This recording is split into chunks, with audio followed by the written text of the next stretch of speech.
Testing 1, 2, testing 1, 2, 3. Parents, family, and friends of the class of 2000, good morning and welcome to the College of the Holy Cross's 169th commencement ceremony.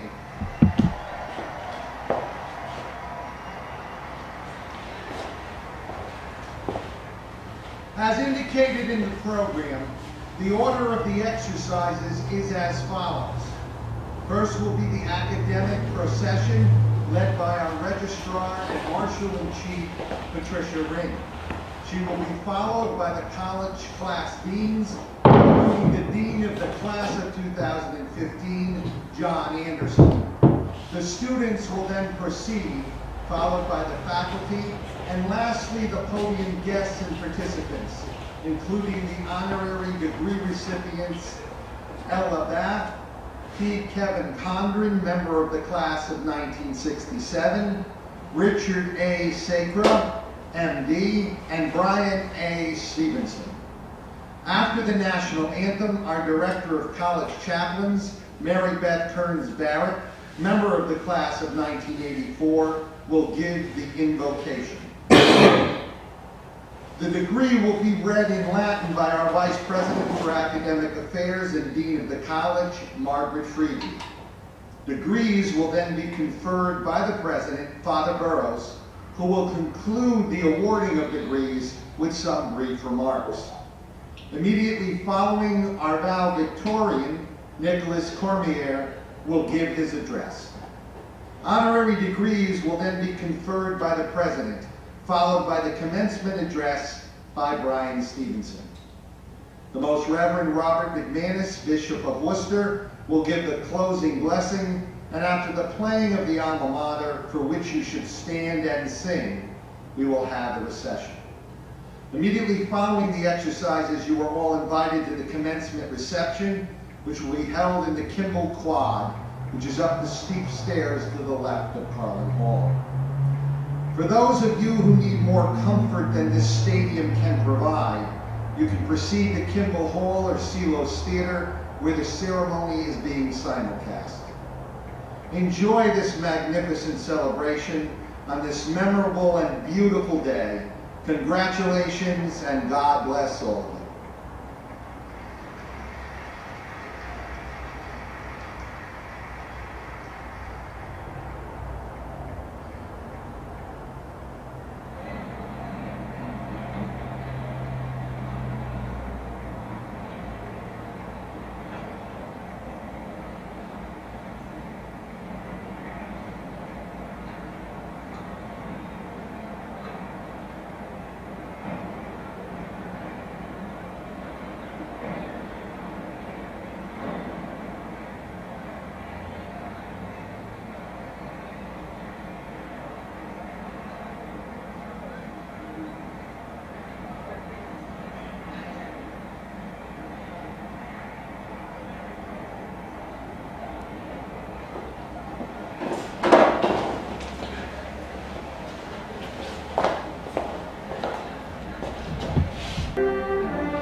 creative and loving God. We gather today in gratitude for the abundant blessings of the past 4 years.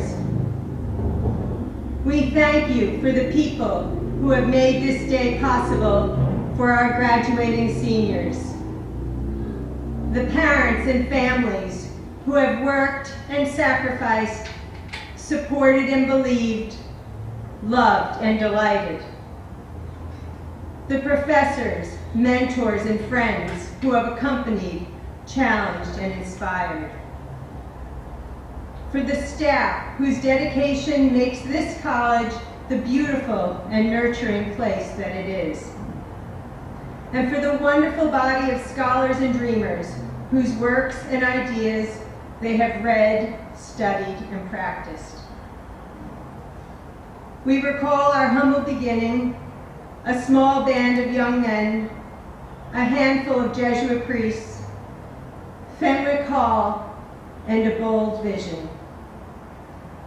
We thank you, O God, for the way in which that vision has led us to a place where we can proclaim with love and pride that a liberal arts education at Holy Cross has at its heart the pursuit of knowledge and truth, faith and justice.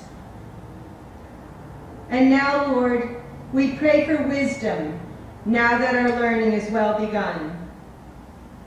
We pray for insight now that we have learned to be attentive.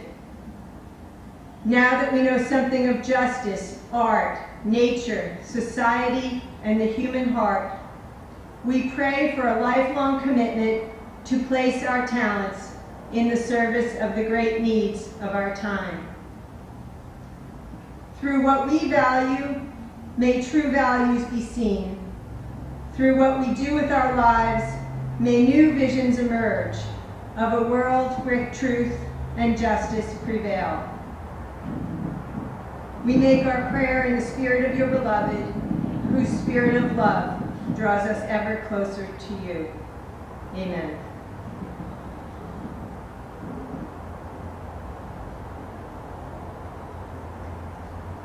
Please be seated.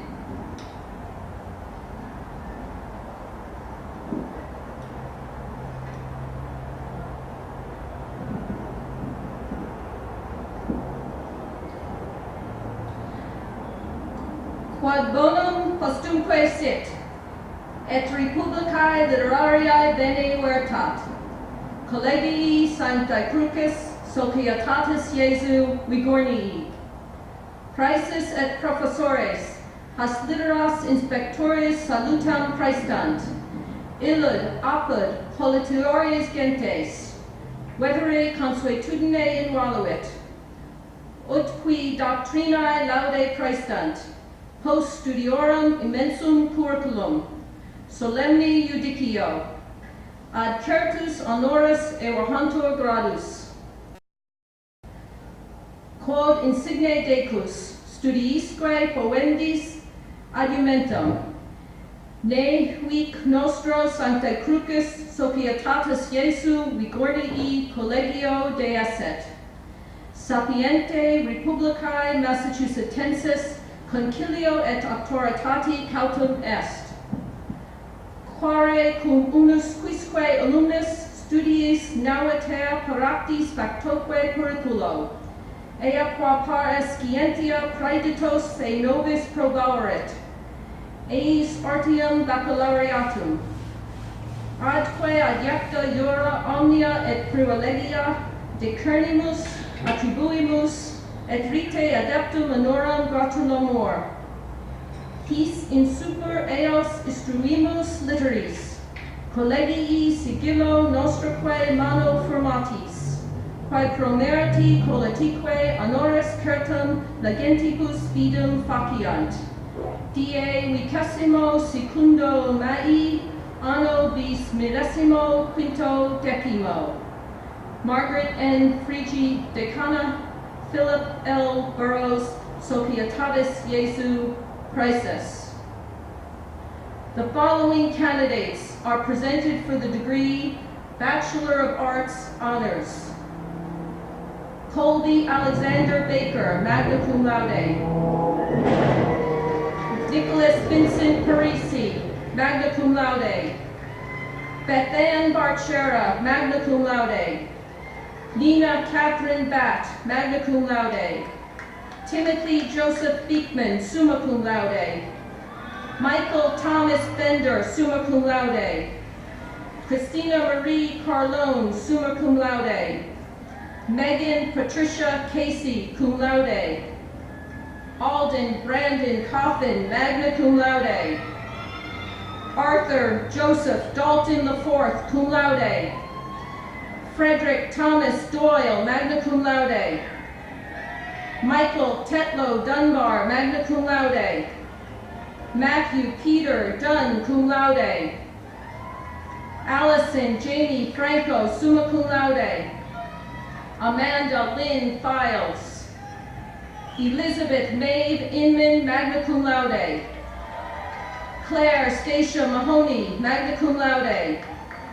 Catherine Ryan McCaffrey, magna cum laude. Melissa Rose McGurl, summa cum laude. Lindsay Ann Nemchik, magna cum laude. Timothy James Nowak, magna cum laude. Chase Jared Poduzniak, summa cum laude. Andrew James Perkins, cum laude. Catherine Elizabeth Probolis, cum laude. Jacqueline Marie Saltarelli. Camille Marie Santrak, magna cum laude. Lorena Rose Verlaza, magna cum laude. Dominic Charles Bogus, magna cum laude. Amanda Louise Williams, magna cum laude. Cecilia Mairead Wolf, summa cum laude. Alexander Lee Yo, cum laude. The following candidates are presented for the degree Bachelor of Arts: Aranus Abhar, Mark Joseph Abruzzo, Taylor Irwin Apt, Anthony James Afflitto, Sophia Angelina Augustinelli, Brittany Elizabeth Alcas, Abigail Alvarez, Carolina Andrea Alvarez, Leslie Donalyn Amrine, cum laude. Vanessa Annalise. Mary Elizabeth Anselmo. Marcus James Antonellis. Mackenzie Anna Arndt. Ryan Christopher Arning. Tyler Joseph Artim. Colby Elise Obashan. Jordan Juan Avelino Matos. Marcos Radames Baez Jr. Jessica Mary Baylott. Caitlin Jill Baranowski. Lucas Benjamin Barrett. Anidia Shady Barrows. Felicia Caitlin Barrows. Matthew Christopher Bassett. Jared R. Bowden, magna cum laude. Garrett Paul Beaulieu. Colin James Beaumont, cum laude. Andrew John Bouchard. Claudia S. Bechtold. Anthony Dominic Belmonte, cum laude. Catherine Granville Benjamin, cum laude. Olivia Altagrassi Benzin Daniel. Alyssa Marie Bergeron. Rubia Bernardin. Eunice Bernard. Blake Evan Beresford.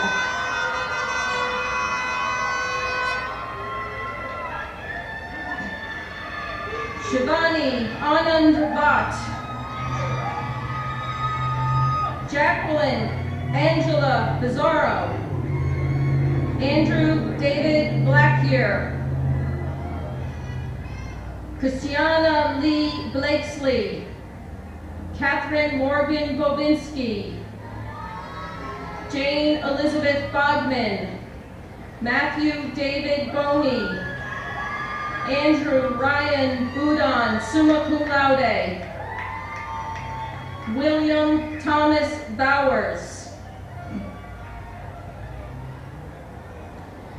Charlize Marie Bozello. Julianne Butzo, magna cum laude. Nicholas Salvatore Bradley. Alexander Brandon, cum laude. William Christian Braden III. Patrick Lars Brecka. Benjamin Miles Bristol. Vicmaris Brito. Charlotte Noel Howland Brodsky. Mary Grace Ann Brojoli. Cameron Thomas Brown. Robert Edward Buetti III. Thomas Joseph Bujold, cum laude. Catherine Sophia Bullock. Connor Henry Burfiend. John Alexander Burke. Madison R.L. Burns, summa cum laude. Sloan Christian Burns. Justin Claiborne Burrell. Ryan Joseph Buser. Keisha Renee Bino. Jason Kyle Cabildo. Robert Louis Caldera, cum laude. Sean Francis Callahan. William Cody Camarda. Alex J. Camarina Jr. Edward George Cameron. Christopher George Campbell. Matthew Scott Campbell. Cabrina Josie Cantave. Caitlin Margaret Cantor. Amy Lee Cow, cum laude. Emma Margaret Carberry, cum laude. Alicia Beatrice Carcioni. Belinda Barros Cardozo. Sean David Carey. Peter Mealy Carlino. Alexander Nathaniel Carlson. Robert E. Carrier.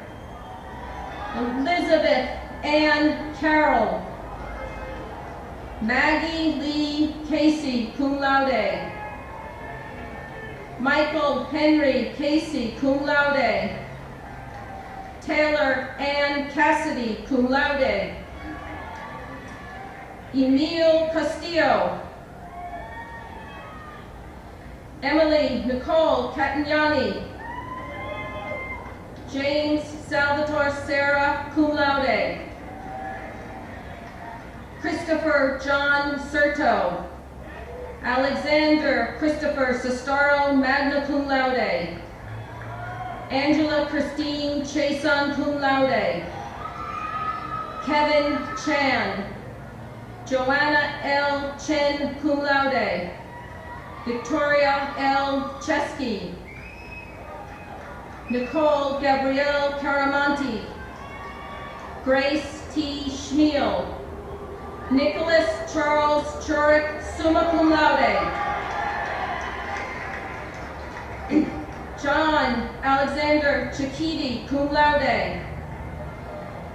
Evan Christopher Chica, cum laude. David Alexander Siromans. Ellen Marie Sintolo, cum laude. Brian Robert Clark, magna cum laude. Erin Catherine Clifford, cum laude. Nicole Ann Clifford. Sarah Elizabeth Clifford. Benjamin J. Cafaro. Jacqueline Ann Coffey. Christy Mary Coleman. Melanie Elizabeth Collins.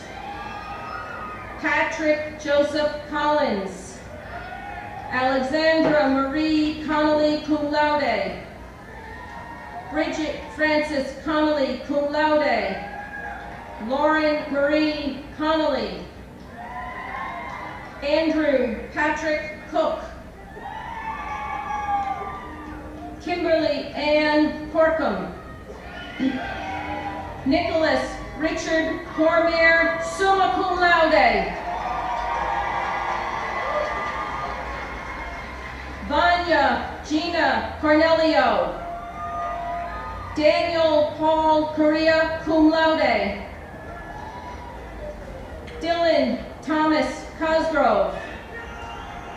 Nicole Margaret Costa, cum laude.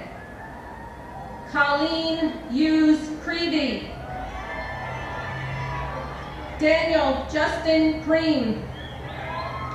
Harry Gerard Creamy Jr., cum laude. Emma Catherine Cronin. Emily Elizabeth Cross, cum laude. Amanda Ruth Crowley. Kevin Gerard Cruz. Kalia Lee Cummings, cum laude. Thomas Cordell Cummings. Justin Thomas Curto. Sarah Elizabeth Dahlstrom, cum laude. Rami Khalid Dali, magna cum laude. John Joseph Daly. Kim Tu Dam. James Paul D'Angelo. Melissa Lynn D'Angelo. Connor Charles DeVoe, magna cum laude. Kaylee Allison Dean, cum laude. John Christopher Dean. Juan Victor Nascimento de Cavallo. Benjamin Mark Decoto. Forrest Theodore Diley. Jesse de la Cruz Santos. Josue Aron Delgado. Amanda Michelle DeLucia. Thomas Francis Guest, magna cum laude. Matthew Patrick Devine, cum laude. Ashley Nicole Dame. Zachary William Deal. Catherine Ellen Diggins. Alexis Marie Demetria. Michael John DiMuccio Jr. Cassandra Lee Dinkle, cum laude. Madeline Jane Dodge. Michelle Lynn Doherty. Shaylin Margaret Doherty. Tiernan Austin Swords Doherty. Brendan Smith Dolan. Casey Marie Donahoe. Carolyn Grattan Donahue, magna cum laude. Megan Elizabeth Donnelly. Sean Sweeney Donahue. Margaret Caroline Dorr, cum laude. Alexandra Catherine Doherty. Alana Rachel Downing, cum laude. Chelsea Nicole Drake. Michael Brennan Drebot. Gregory Xavier Dunn. Tiffany Amberlyn Dupuy. Patrick R. Durgan. Trevor Thomas Dutton. Thomas John Dwyer. Isimeme Toyi Ekame. Stephen Anthony Elder Jr. Aaron Sarah Emmons, magna cum laude. Patrick Owen Enright. Elizabeth Ann DeMello Erickson. Charlotte Rose Arity. Luciana C. Farah. Connor Lawrence Farron. Timothy John Farrell, cum laude. Matthew Christian Fava. Molly Stevens Fight. Patricia Farrow. Kian Andrade Fernandez.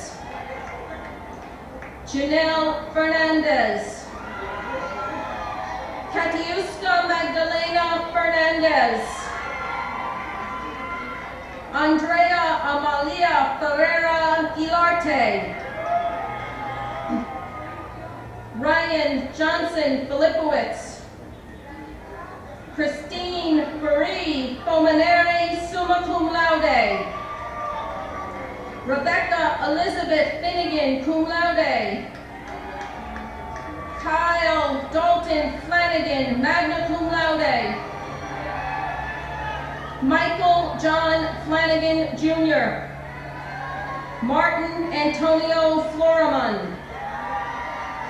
Declan Joseph Foley, magna cum laude. Meredith Margaret Foote. Jonathan Richard Formicella. Harold John Foster, cum laude. John Joseph Fox V. Margaret McCaffrey Fox, cum laude. Rachel Francella. Jessica Ann Frascati. Katie J. Fries. Joseph E. Frisch. Victoria Carolyn Fritz. Joseph Michael Fusco III.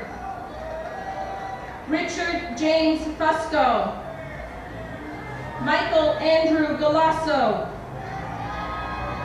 Emily Kate Gallagher. Julia Ashley Galveo. Daniel Alejandro Galero, cum laude. Jonathan Andrew Garcia. Kelly Chene Garcia. Shane Michael Garner. Naomi Ann Gaspard. Megan Elizabeth Gahn. Francis Xavier Gall II. Victoria Anastasia Gay. Andrea Lee Gendron, cum laude. Tyler James Genovese. Dominic Anthony Girardi. Zachary Thomas Giacone, cum laude. Christiana Odette Giancarlo. Nicole Paulina Giannino. Jennifer Rose Gilbert. Michelle Catherine Gilligan, magna cum laude. Matthew Joseph Ginn. Cassandra Lee Gervallo. Olivia Catherine Yestaby. Kenneth Baird Getler. William Christopher Goggins IV. Jennifer Gomez. Bo James Gordon. Julia Alexis Gould. Derek Lewis Grabhorn, magna cum laude. Justin Arthur Grabowski.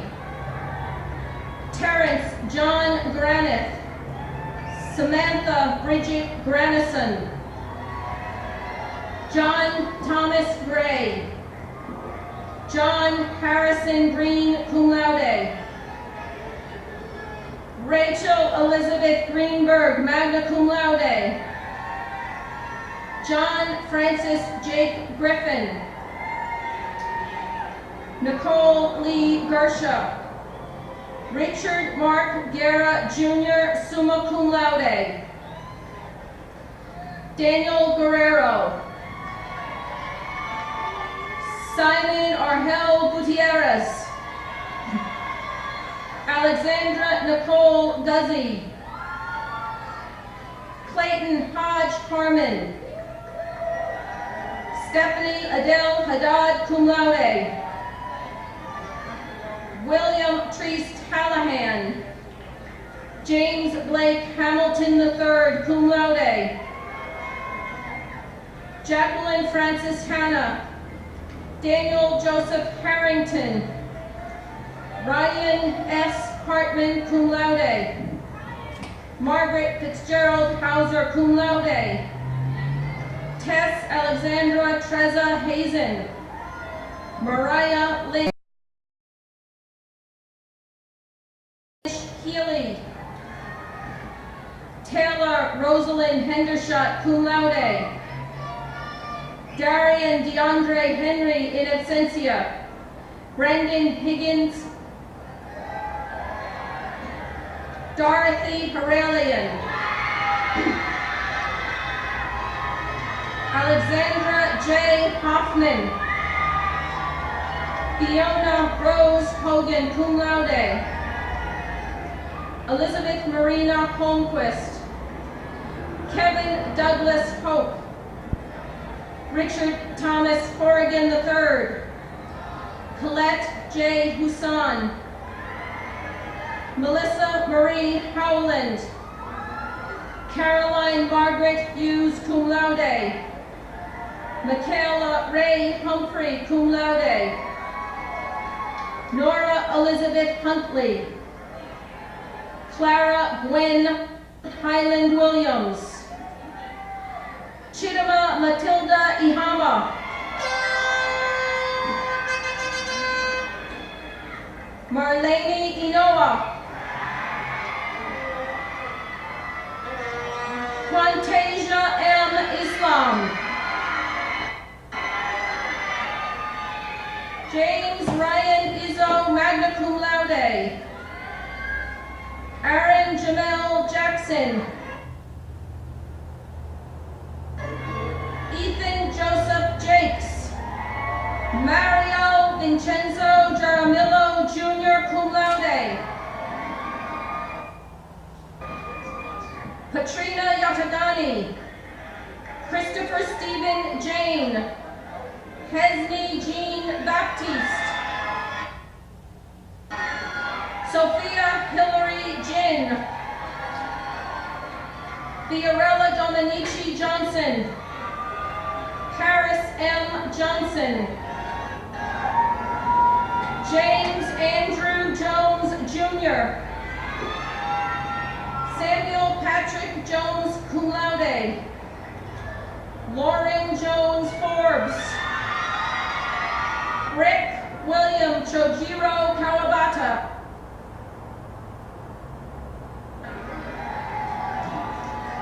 Thomas Samuel Keene in absentia. Kaylee Mackenzie Kelly. Kristen Elizabeth Kelly. Paul Eugene Kelly. Reed McElwain Kennedy. Ryan Bartholomew Kennedy, cum laude. Rachel Patricia Kent. Emma Riley Keogh. Patrick Connor Kerr, cum laude.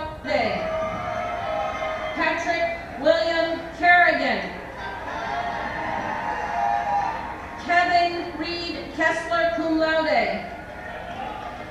Banach Brian Kinn. Nolan Mitchell Kiernan, cum laude. Mary Frances Killian. Rebecca Chambers Inja Kim. Aubrey Jean Jean Kimball, Anna Catherine Kimmelblatt, Dermot Daniel King, Valerie Lynn Kisselback, cum laude, Mary Elizabeth Klimaszewski, Jeffrey Scott Knighton Jr., Elizabeth Ann Nuff, Thomas Lee Krohoff, Nicholas Victor Kokotis, Timothy Yuka Canola, magna cum laude, Benjamin Douglas Koopman,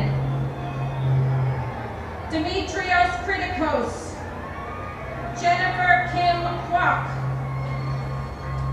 Mavany Alicia LaCroix Innocentia, Stephanie Karen La Follette, magna cum laude, Walker Scott Lahr, Matthew Francis Laird, Julia X.D. Lamb, Mandy Lamb,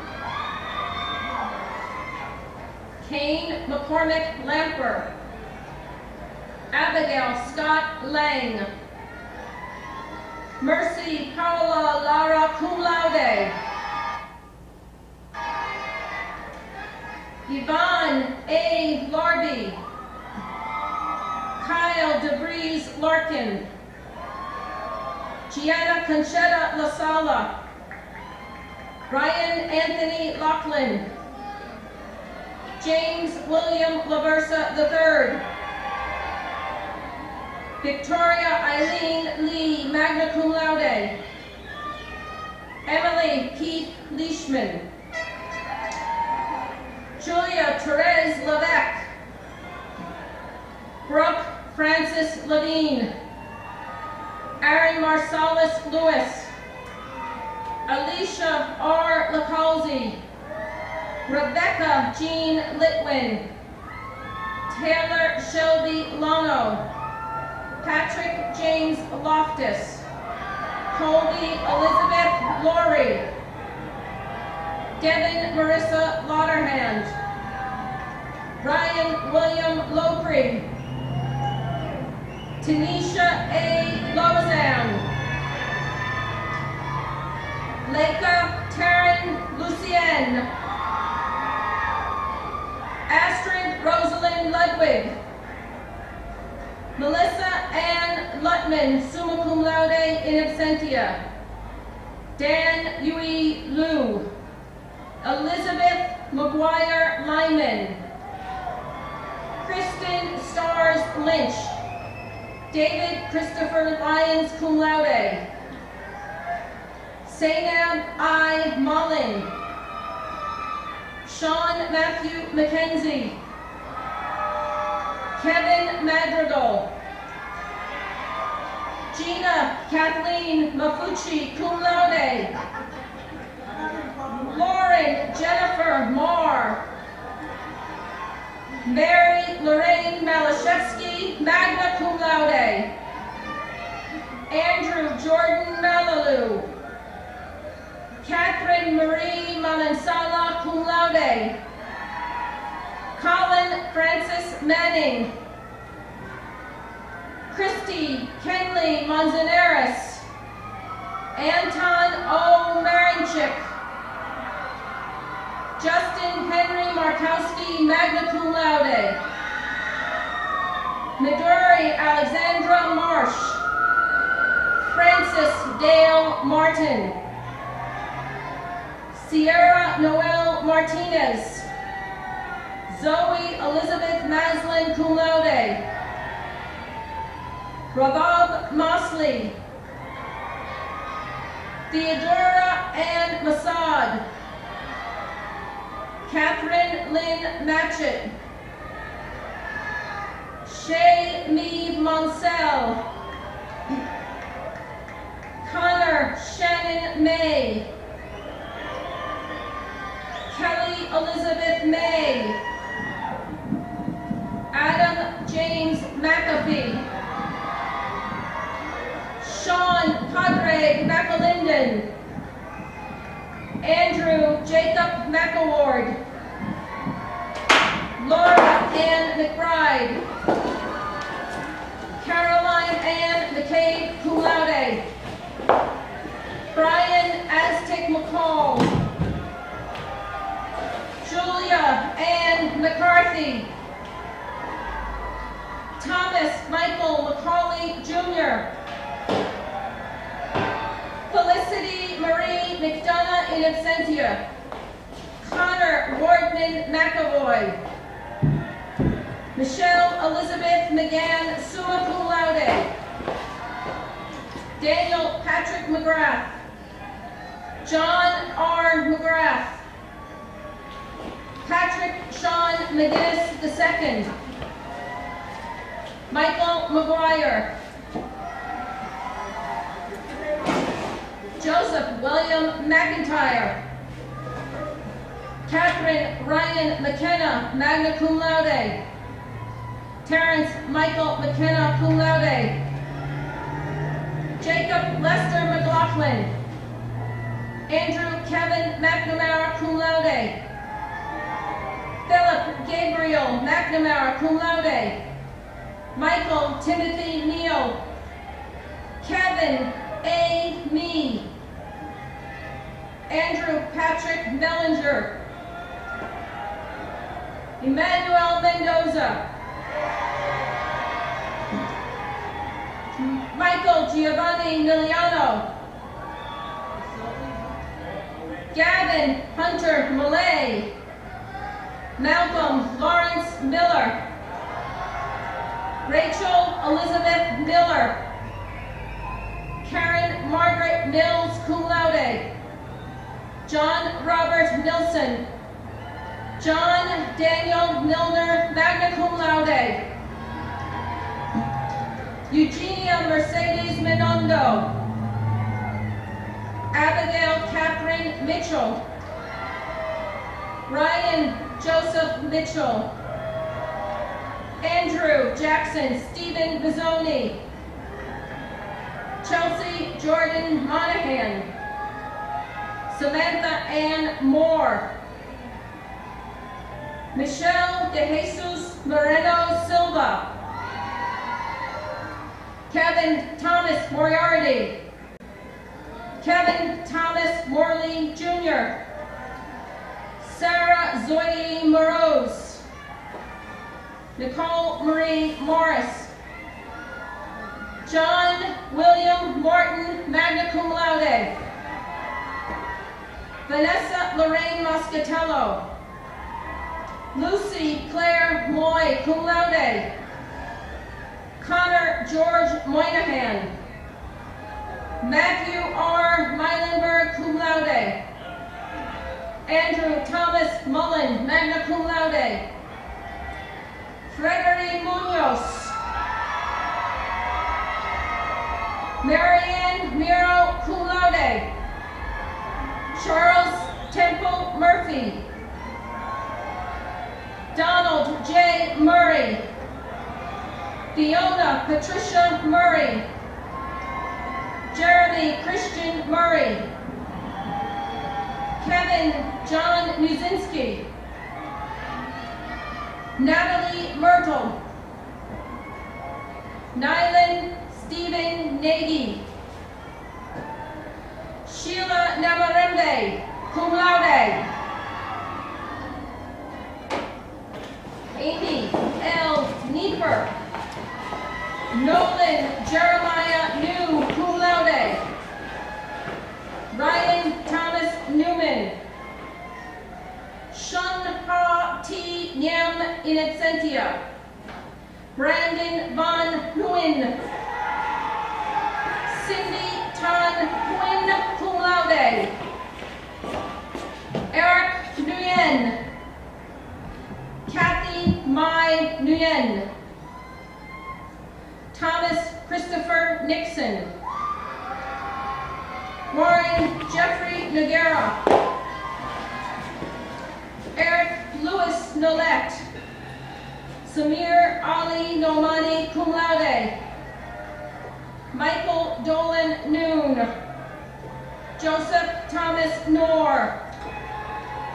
Craig Kieran Norton, cum laude.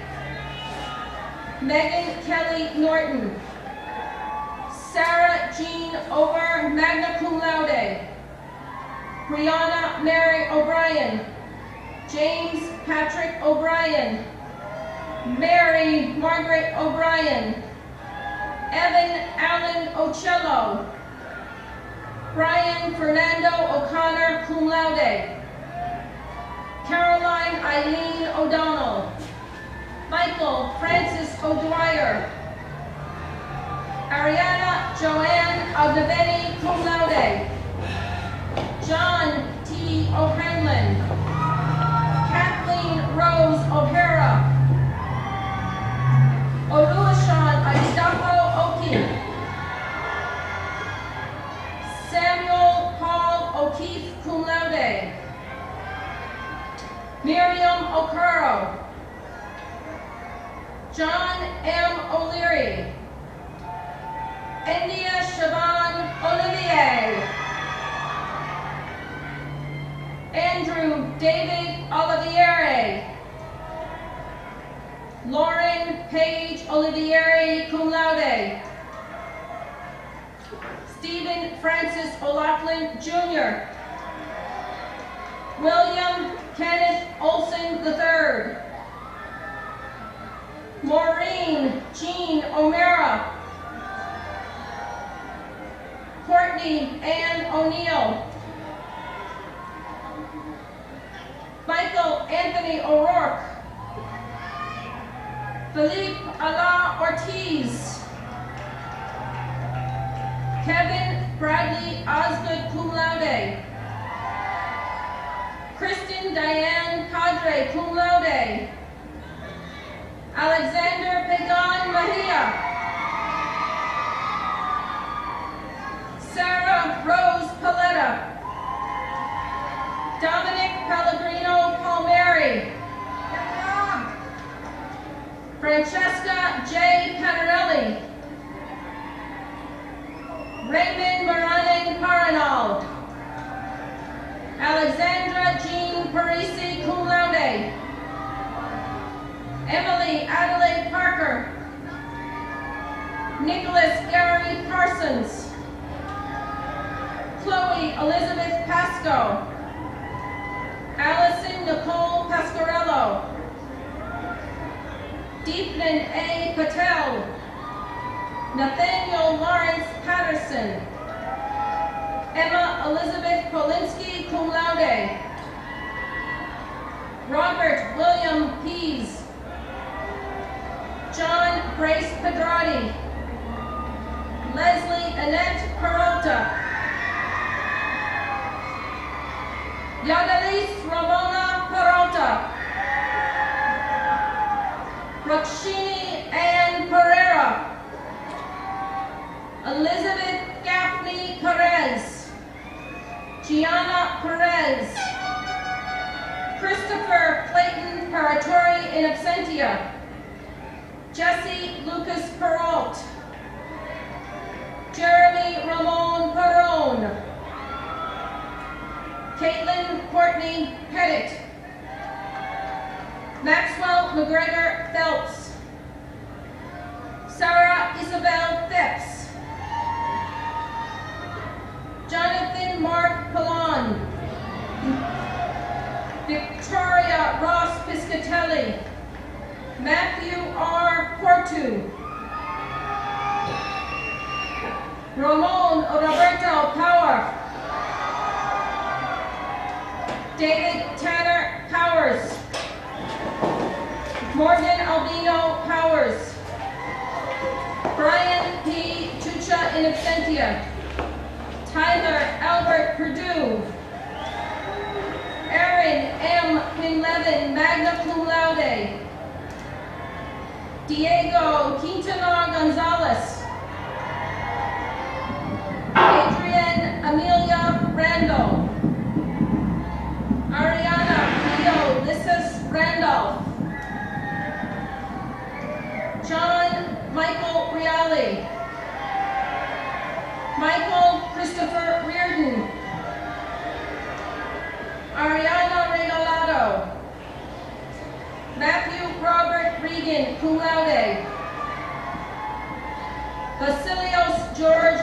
Morgan, magna cum laude.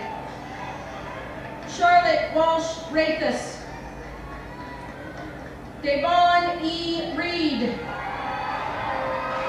Jasmine Patricia Reed, cum laude. Caitlin Marie Riley. Erin Mary Riley, magna cum laude. Catherine Mary Riley. Teresa Michelle Renault, cum laude. Patrick Joseph Restrepo. Vanessa Reyes Kronwinkel, cum laude. Osvaldo Reza.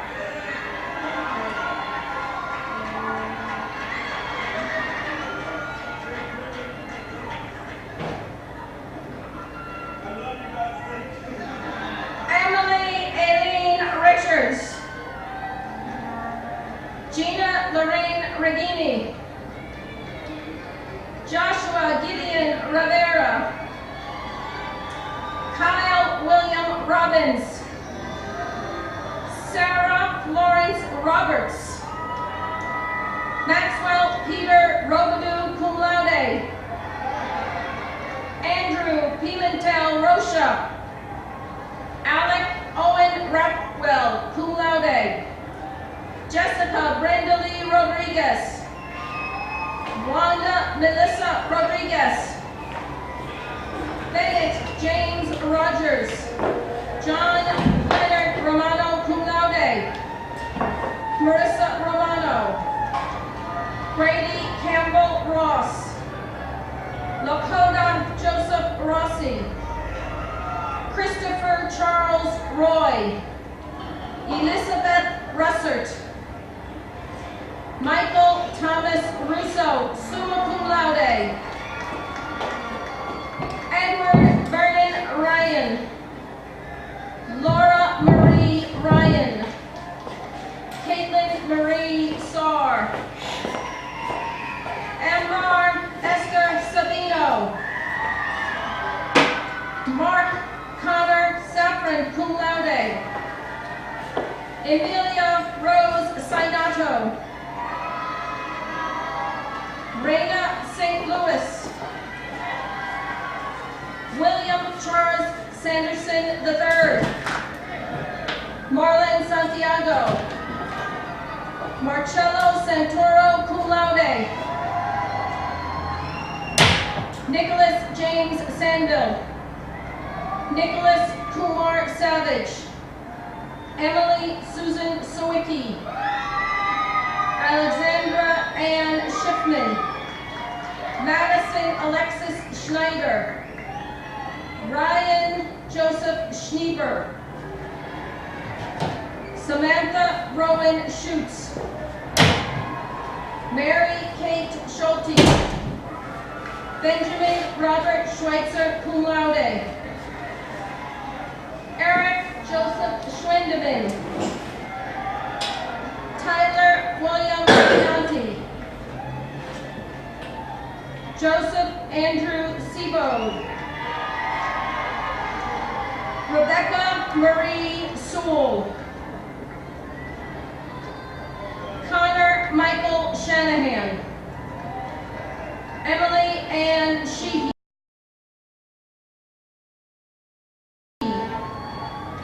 Melissa Kathleen Sheridan. Michael Anthony Shuchuk, cum laude. Usak Shin, summa cum laude.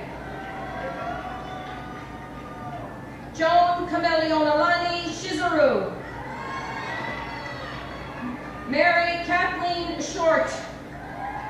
Colleen Elizabeth Schuldeis. Peyton A. Schubrick. Nicole Marie Siegert, cum laude.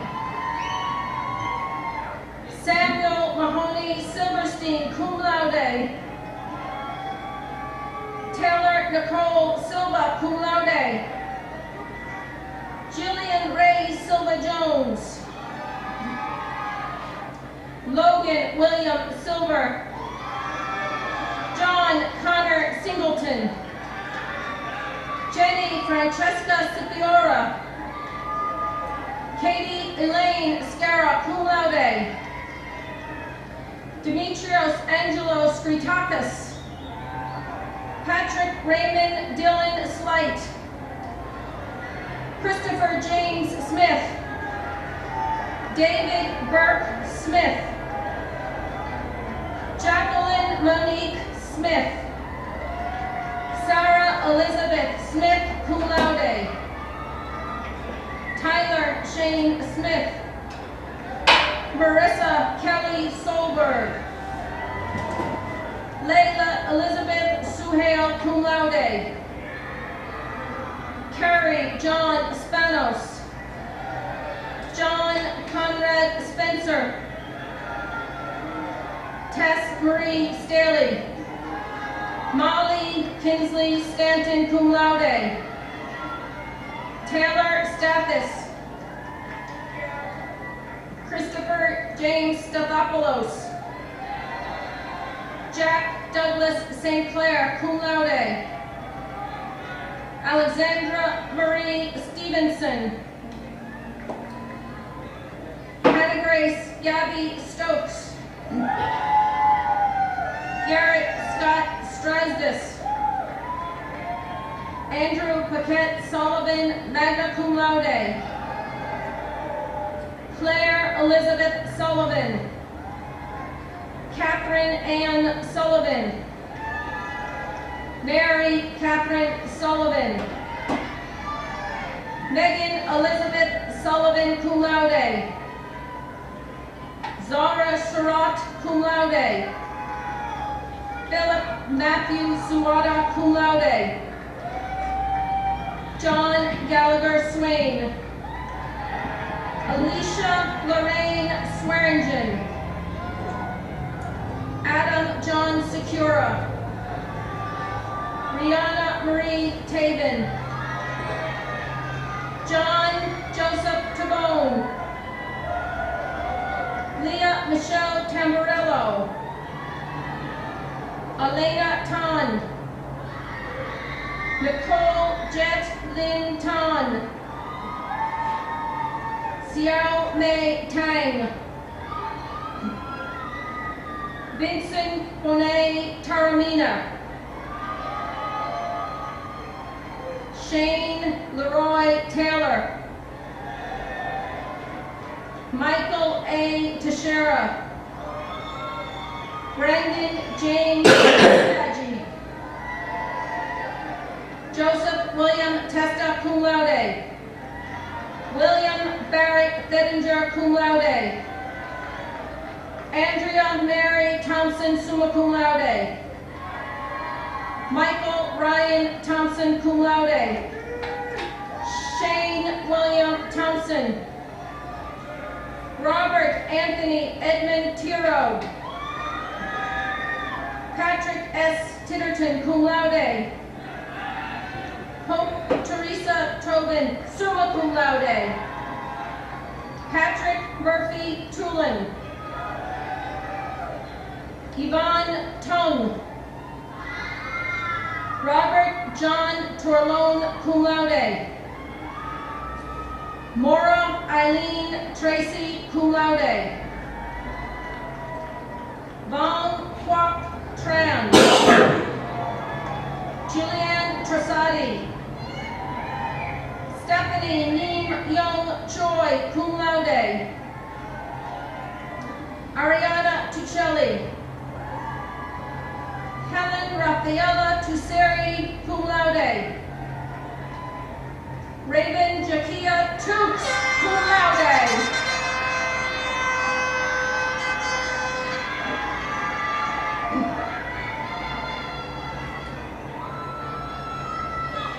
William Anthony Tutrone, cum laude.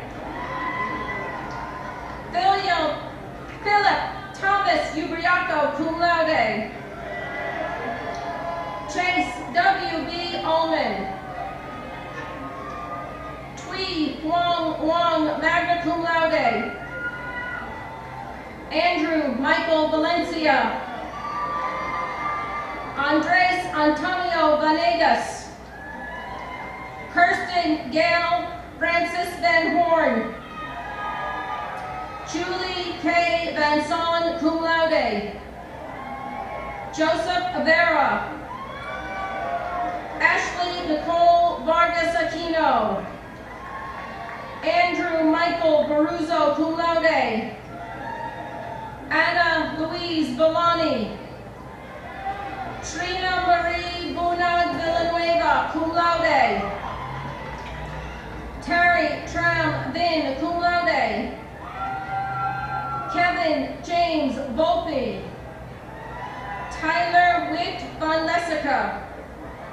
Robinson Wong. Charles Hughes Wallace. Robert Stephen Wallace Jr. Connor Patrick Walsh, cum laude. Timothy James Walsh. Jameson Paul Ward. Matthew J. Wasser. Thomas John Watts. Wendell Porter Weeks Jr. Chelsea Marie Weir. Douglas Bradford Wells Jr.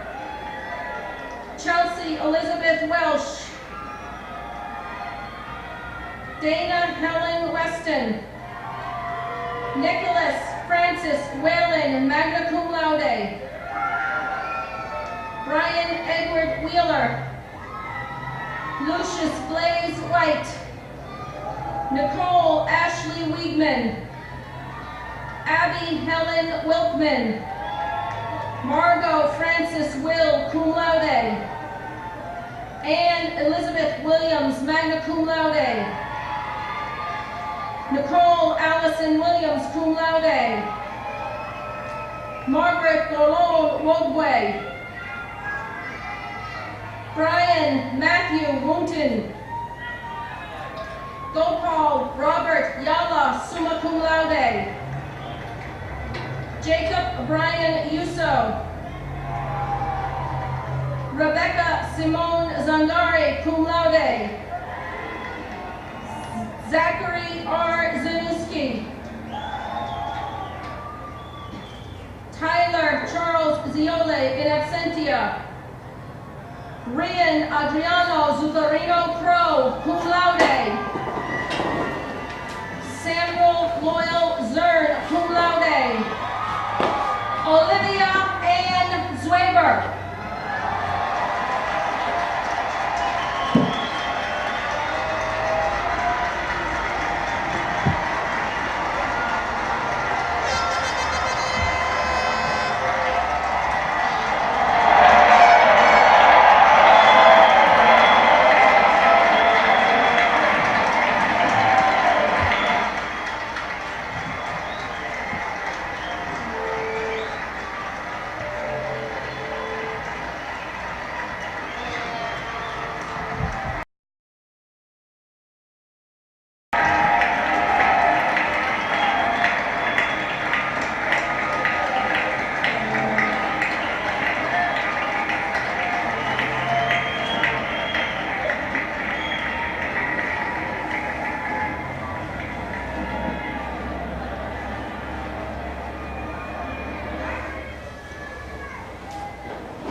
Graduates, for you and for all those who surround you with love and pride today, the past 4 years have come to a quick close.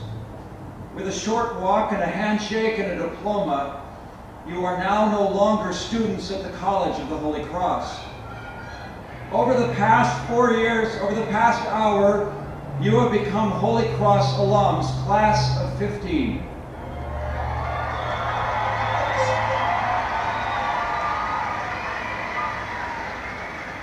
Your years of study and research, your commitment to service and reflectivity, your joyful engagement in the arts and athletics, your self-knowledge and your spiritual growth have brought you and us to this moment of celebration and separation. Just as your parents entrusted you to us in the fall of 2011, today we entrust you to the world.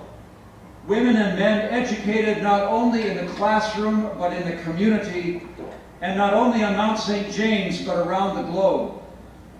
You have been enriched by your exposure to science and culture and economics, and you have been transformed by your experiences of solidarity with those whose lives are radically different from your own. And if this Jesuit education has truly been transformative, you have also come to find God in all things, in your achievements and your losses, in your creativity and in our world's need.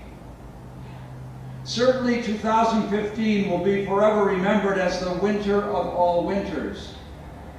As its survivors, hopefully we will also remember with deep gratitude the hard work and loving care of our staff, student life professionals, and faculty, who with great personal sacrifice ensured that we were all fed, that the roads and pathways were passable, that classes were taught and offices kept open. On an even deeper level, 2015 will also be remembered as that year when domestic upheaval and violence challenged us to look inward and examine how we, living in a democratic country, realize our national commitment to equal justice under the law. As we acknowledge how far we have yet to travel as a people, we recognize that we are all responsible for the critical work of healing racial injustice. The burden cannot be carried by a few, it must be shared by us all. And in that sharing, continued here on Mount St. James, and next in civic life for our graduates, we truly will become more as a people. On behalf of the faculty and staff at the college, I want you to know that we who have committed ourselves to your education and formation have come to see ourselves and our world differently because of all that you have given to us. We are proud of your accomplishments, and we are graced in your friendship. And to your parents and families, and to our alums and donors who have made this educational experience possible for you, we will be forever grateful. And looking ahead with joy to the community of alums that you are entering, and the ongoing friendships that will be nurtured there, we are filled with hope. And finally, for all who have prepared this ceremony, and for our speakers and honorary degree recipients whom we are about to recognize, we are blessed. Thank you.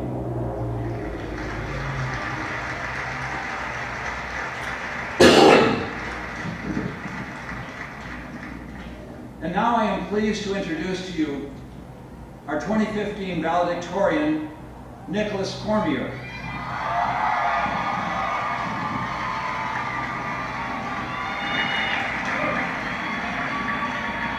As you've just made evident, Nick is known by multiple constituencies on our campus because of his celebrated academic achievements and his diverse co-curricular commitments. From Feeding Hills, Massachusetts, he is a biology and sociology double major and our 2014-15 Fenwick Scholar, one of the highest academic honors the college bestows.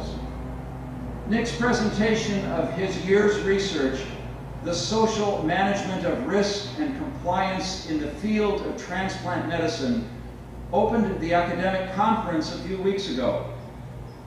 Nick is a member of the Jesuit Honor Society, Alpha Sigma Nu, and the Sociology Honor Society, Alpha Kappa Delta.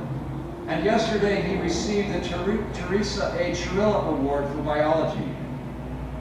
Now it's hard to imagine that Nick has had time for anything else, but many of us also know him as the lead intern for student programs for urban development and as the director of music ministry for our interdenominational service each weekend. Next year, Nick will work as a research assistant at Bay State Medical Center in Springfield prior to applying to medical school. And for all that he does and all that he has accomplished, Nick is universally recognized as a man of great generosity, thoughtful leadership, and quiet humility. Nick.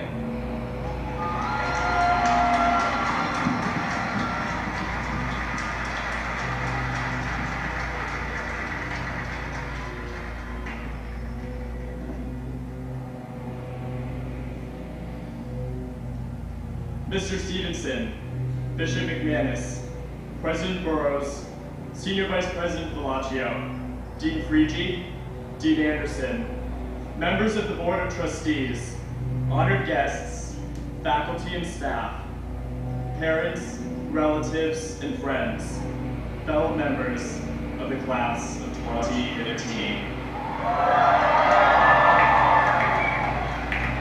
Have you ever considered the amount of time you spend waiting? Waiting for coffee at Cool Beans, 5 minutes. Waiting for a sandwich at the Science Cafe, 10 minutes.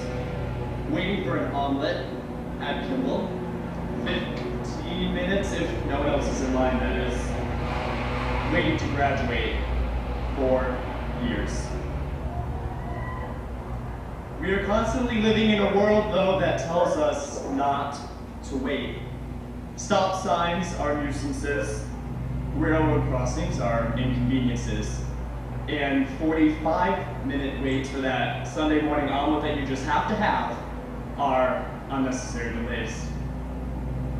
We live in a world that tells us not to wait, in an age of immediate responses to text messages and apps like Tapingo or Tap and Go if you prefer, that enable us to bypass waiting altogether. No waiting, no waiting, no waiting. In this life of go, go, go, today, I invite you to consider the benefits of stopping and waiting. Let me tell you 2 stories to tell you why you may consider this request. First, there's transformation in the waiting. Say it again, there's transformation in the waiting. I was volunteering at the emergency room over winter break, and my job entailed guiding people through the labyrinth of corridors at the hospital. And if you know me, I'm a strong proponent of efficiency, and navigating quickly was my specialty. A woman approached me in the ER, and she was carrying a bag of belongings. She asked for my help getting back to her car on the other side of the hospital. Problem solved, ma'am, I said. You asked the right person. I began to walk briskly, but she trailed behind. I'm going to need you to slow down, she exclaimed. I can't keep up. I slowed, but so did she. And I still found myself a lap ahead of her on this seeming race to the exit. Slow down, she persisted, and I thought to myself with frustration, at this pace, we will never get there. The exit for her car was just another 2 minutes away, but she said to me, we need to stop. But why? I thought. We are almost there, just 1 more flight of stairs, just 2 more corridors, just 3 more elevators. But we need to stop. I stopped, and I learned. The bag she was carrying contained the belongings of her recently deceased mother who had just passed in the ER. She was unable to keep up, still breathless from the shock. For the first time that morning, I stopped and I waited. I was in such a hurry that I thought that finding her car, the end goal, was the most important. After having lost my own mother this past summer, her story resonated with me. We sat together, stopped, halfway to our destination. I do not even remember how long we stayed, and even without words, we understood each other. The distance from one end of Bay State Medical Center to the other is 230 steps, I counted. And to me, that was always a journey to be taken in one chunk. No stops, no waiting. But on this day, only halfway there, I learned an invaluable lesson.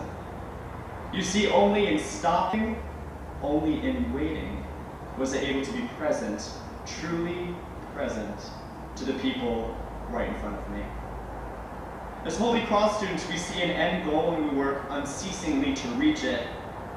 I would like you to consider where on that journey you're actually missing opportunities to stop, to abandon the script, to stray off that path etched in the map. There is power in stopping. If you stop, you may discover that the lives you intersect, the places in which you take pause, and in my case, the people with whom you just stop and sit, are more important than where you were going in the first place. Would you also believe me if I told you that in taking time to stop, taking a detour from that road that you were speeding so quickly along, that you could even save a life? I learned this over the past year when I interviewed 45 people for my thesis. These are some of the most interesting people I've ever met. All of them had donated an organ, received an organ, or engineered that transplantation process. I spoke to one recipient in particular, a firefighter, who explained the experience of having his passion put on hold, stopped, as the result of illness. He had been diagnosed with kidney failure 15 years earlier, but he added, "I am a fighter." Curious, I asked, "Why? Why are you a fighter?" He looked at me, "My donor." He replied, "I am a firefighter. I would go into a 12-story burning building to save your life. That's how we think. You just do it. We do not think about ourselves. That is what it was like for my donor." He continued to say, "I got blessed that I had someone who went out of their way unselfishly. She basically saved my life, but she did not just save me. She saved a dad, a family friend, a neighbor.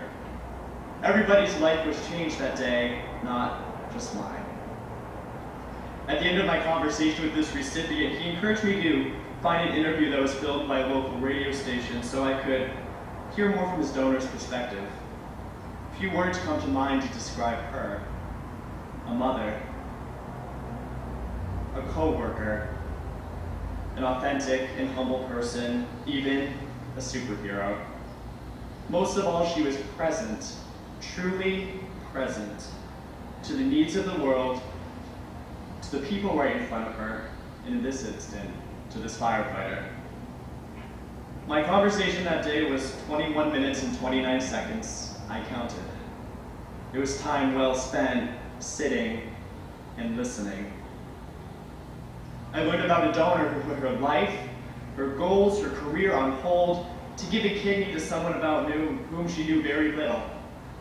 In being willing to stop, she could live selflessly. I saw the impact that her decision to stop had on her kidney's recipient. She gave a kidney, but she also gave a new perspective, a willingness to fight to someone experiencing tremendous adversity. If you're unwilling to stop and wait, you may discover that you are living for yourself. But when you stop, when you wait, when you listen, you live for and with others. Will you choose to live in a way that enables you to stop and be truly present to the people right in front of you? If you're willing to stop, regardless of where you are on your journey, you may discover that the people you meet and the experiences you have are more important than where you were going in the first place. I will conclude with an excerpt from a prayer by Pierre Teilhard de Chardin of the Society of Jesus. Patient trust. Above all, trust in the slow work of God. We are quite naturally impatient in everything to reach the end without delay. We should like to skip the intermediate stages. We are impatient of being on the way to something unknown, something new. And yet, it is the law of all progress that it is made by passing through some stages of instability, and that it may take a very long time. Class of 2015, I look forward to seeing the amazing accomplishments you surely will achieve. But perhaps more importantly, I look forward to hearing the stories of where you decide to stop along the way. Thank you.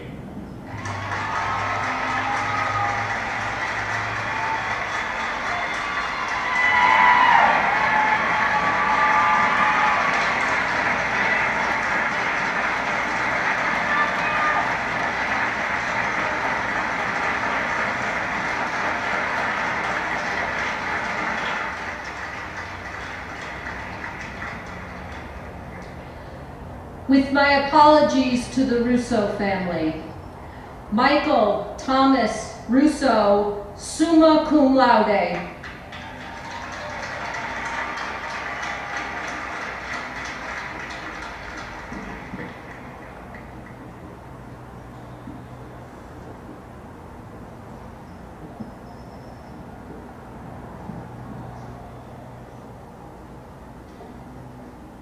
Graduates and families, it is at this time that we will honor individuals whose lives reflect the values that we have just talked about, the values that you celebrate and live here at the College of the Holy Cross. And we have 4 individuals who we are honoring with special degrees today. Ella Bath.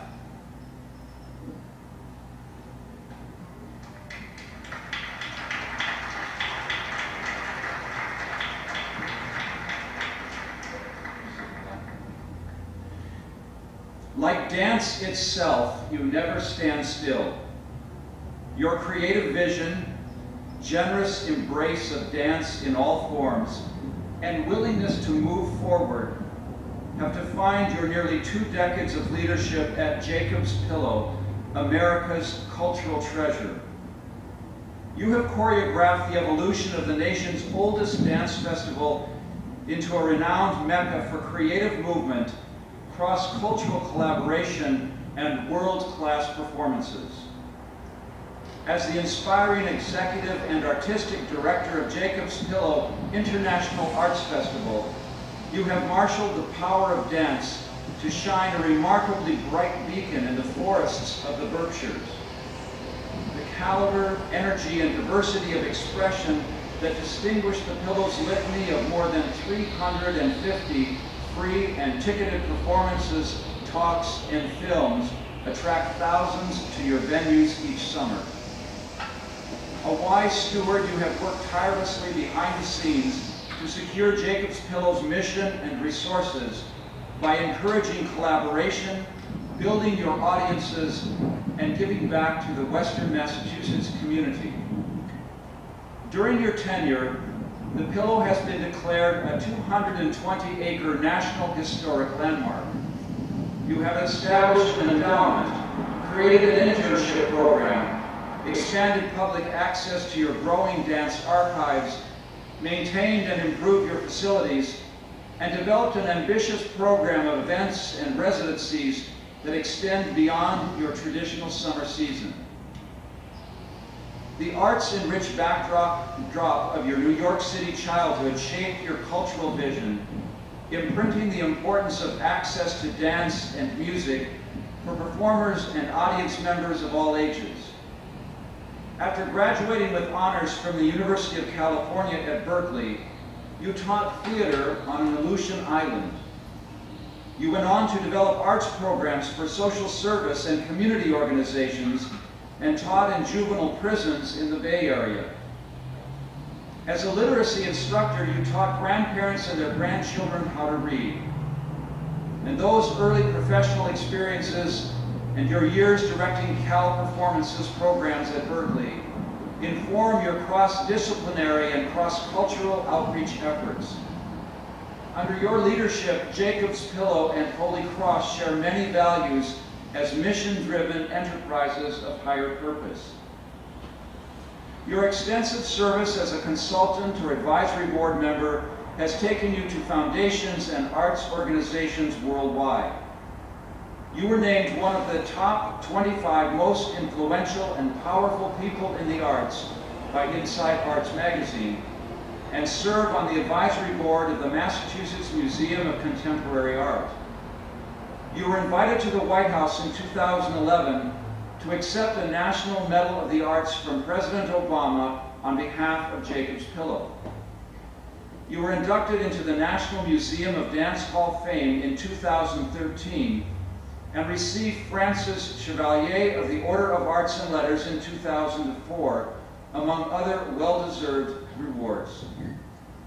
And that all may know of our esteem for you and your efforts to increase dance literacy and extend the reach of this performing arts treasure, the College of the Holy Cross confers upon you this day the degree of Doctor of Fine Arts honoris causa.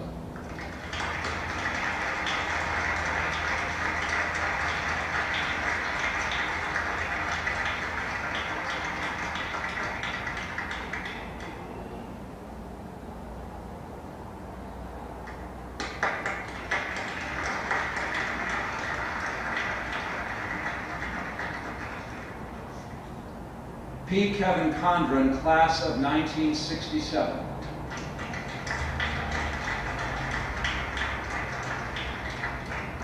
Exemplary son of Holy Cross, we are tremendously proud and exceedingly grateful to call you one of our own. You have willingly shouldered pivotal leadership roles at the highest levels within and beyond the Holy Cross community. Your masterful efforts have helped to elevate and sustain the college while advancing and securing our Jesuit and Catholic identity. Your distinguished service to Alma Mater is illuminated by your 2 decades as a fully engaged member of the Board of Trustees, including 6 years as its visionary, resourceful, and effective chair. The remarkable catalog of your accomplishments on behalf of the college as a student leader, active alumnus, unparalleled fundraiser, vigorous trustee, and dynamic chair of our board speaks to your character, loyalty, and determination. It underscores your generous investment of time, resources, and self in a vision of excellence for Holy Cross, and it reveals the deep passion, unwavering commitment, and strong belief that you have in the value of Jesuit education in today's complex world. You have provided wise counsel and care to 4 Holy Cross presidents, and with a steady hand you guided us through 2 highly successful and historic fundraising campaigns, and you have helped to build a solid foundation for the 3rd, now underway.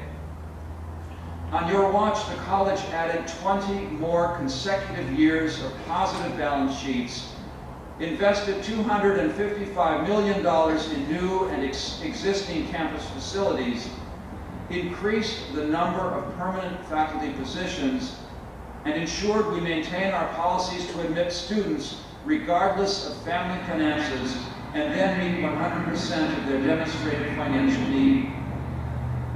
Since your graduation in 1967, your life has revolved around the Holy Cross values you hold most dear: devotion to family, focus on faith, and service to others. While you were building your business, you and Claire also built a wonderful family life with your 5 children, Billy, Megan, Maura, Elizabeth, and Aaron, class of 2000.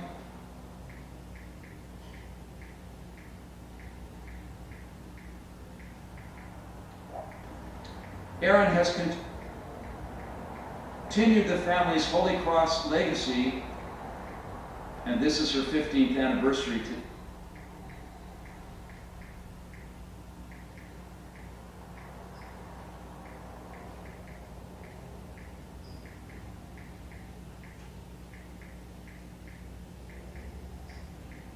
Today, begun by your father Philip, class of 1941, and uncles Joseph Condren, class of 1944,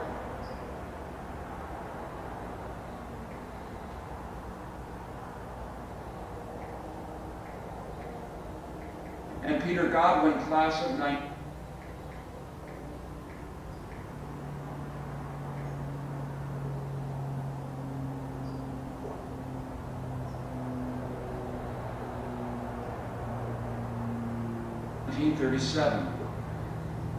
As Chairman and Chief Executive Officer of the Granite Group, now a $175 million enterprise, you are a respected business and community leader.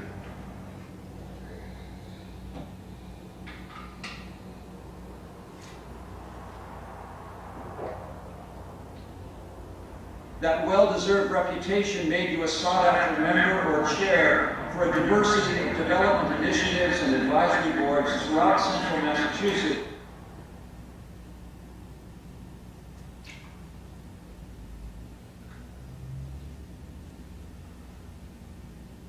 including Catholic Charities.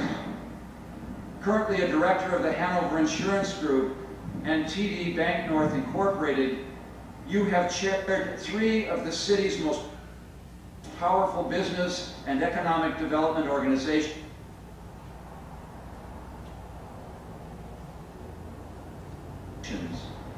The Worcester Regional Chamber of Commerce, the Worcester Business Development Corporation, and the Worcester Redevelopment Authority. Among many other honors, you were the inaugural recipient of the P. Kevin Condren Class of 1967 Award for Trustee Service at Holy Cross, which recognizes your outstanding leadership, meritorious service, extraordinary commitment, and significant contributions to the college. And that all may know of our esteem for you and your remarkable service to the college at the highest levels, and for serving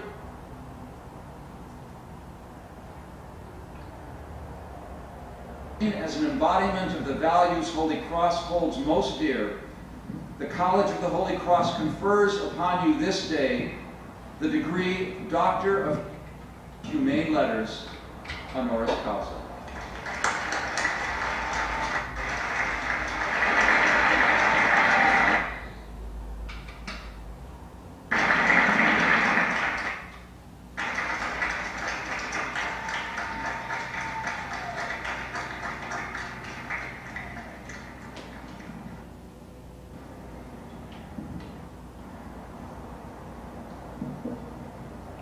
Richard A. Sepa.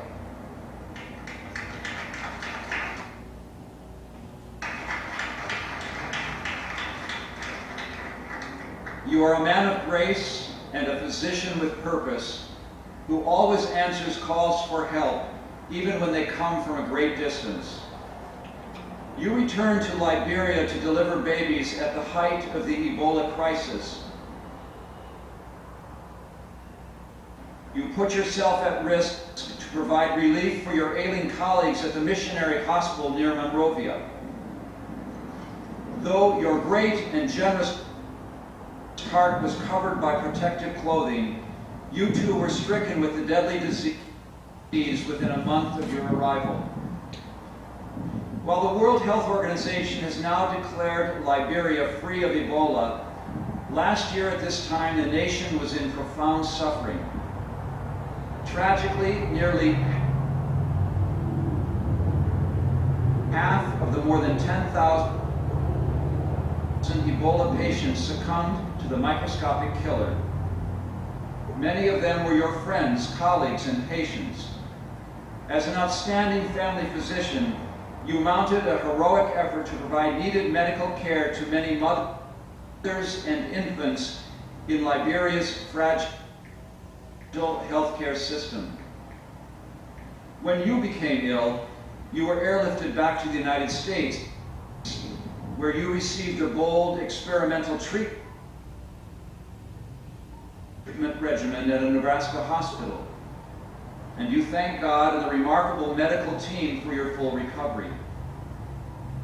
You returned to Liberia to heed the call in the same way firefighters, police officers, and soldiers respond immediately to the sound of an alarm. They run the wrong way, toward the danger, rather than away from it. You also have a higher purpose. Service to God and to others orients your personal compass and determines the direction of the intentional life you have lived with your wife Debbie and your sons. In the spirit of St. Ignatius, You are an inspiration to all who are discerning paths that will make a difference in our world. You and Debbie and your sons have called Liberia your second home. You first journeyed to West Africa in 1995 as a medical missionary with the International Christian Aid Organization Serving in Mission, or SIM. You have worked tirelessly during many extended stays in Liberia to help put in place the new healthcare infrastructure needed to ensure that women get prenatal care, that they and their infants have healthy births. A graduate of the UMass Medical School, you have been with the Department of Family Medicine and Community Health at the UMass Memorial Medical Center since 2010. And in addition, you are an assistant professor of family medicine and community health. Your colleagues call you a gifted physician who shoulders extra work. You are also a devout Christian and a committed healer, ready to provide needed medical services to communities from Worcester County to West Africa.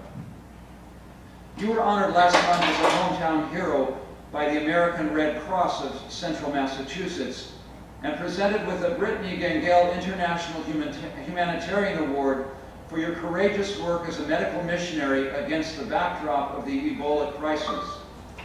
Have a great You returned to weekend. Liberia again in January to care for patients with general health problems.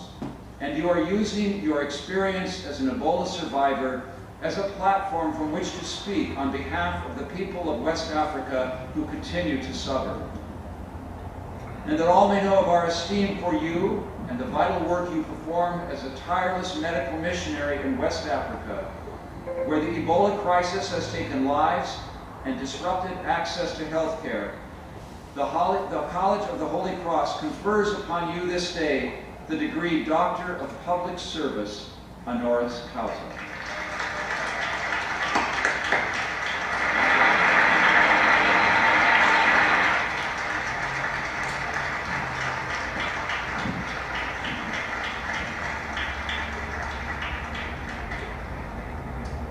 Brian A. Stevenson.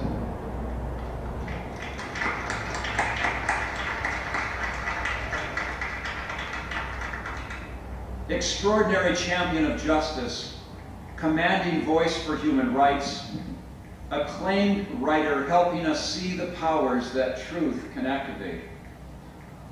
Brian Stevenson, you have powerfully demonstrated, plainly documented, and publicly fought systemic bias along the fault lines of race and poverty, a bias which defines disadvantage in the nation's criminal courts. As a public interest lawyer for more than 3 decades, you have channeled outrage into action. You have transformed bitterness into hard-won freedom for the wrongly convicted. You have leveraged your legal skills into saving the lives of those condemned on death row. With your Harvard law degree in hand, you jump-started your legal activism in 1985 as a staff attorney with the Southern Center for Human Rights in Atlanta. 4 years later, you founded the Equal Justice Initiative, an Alabama-based nonprofit legal powerhouse. As executive director, you keep EJI's focus on social justice and human rights issues under the umbrella of criminal justice. In the past 25 years, EJI Action has saved the lives of 115 men on death row. You have advocated for women and mothers who have been wrongly convicted, those imprisoned and separated from their children for shockingly minor crimes. You have successfully petitioned the Supreme Court to end the legal incarceration of children for life without parole in adult prisons. You invested 16 years in the case of a 30-year death row inmate and recently won his exoneration and release. You have demanded justice for those whose truth was not uncovered, whose race outweighed the evidence, and whose youth was disregarded within our courtrooms. As a professor at New York University School of Law, you have enlightened your students about the red flags of bias within the criminal justice system. Your lifelong commitment to fighting injustice has brought you admiration, recognition, and supporters. Archbishop Desmond Tutu, a Nobel laureate, has described you as America's young Mandela and as a brilliant lawyer who represents America's conscience. In a recent profile, the Archbishop wrote, "Leaders like Bryan Stevenson shape the arc of the moral universe." In praise of your compelling memoir, Just Mercy, a story of justice and redemption, he wrote, "What hangs in the balance is nothing less than the soul of a great nation." President Obama has invited you to join a national task force to examine issues in law enforcement. The Lannan Foundation awarded you its 2014 Prize for Cultural Freedom, and with a $350,000 award, which you donated to the EJI, and then did the same with the prize attached to your 1994 MacArthur Fellowship or Genius Grant. Also, you received the inaugural George Barrett Award from the Sidney Hillman Foundation, an ACLU National Medal of Liberty, a Public Interest Lawyer of the Year Award, Sweden's 2000 Olof Palme Prize for International Human Rights, and New York University's Distinguished Teaching Award, among many, many other honors. In your celebrated 2012 TED Talk, you shared the story of your grandmother's influence on your life, a life that has been heroic in efforts to expose and redress bias in the criminal justice system. You have held on with a tenacity that would have made your beloved grandmother proud. And in the best Jesuit tradition, you have put into action what you hold as gospel. That all may know of our esteem for you and our support for the essential work that you do on behalf of society's most vulnerable, the College of the Holy Cross confers upon you this day the degree Doctor of Laws, honoris causa.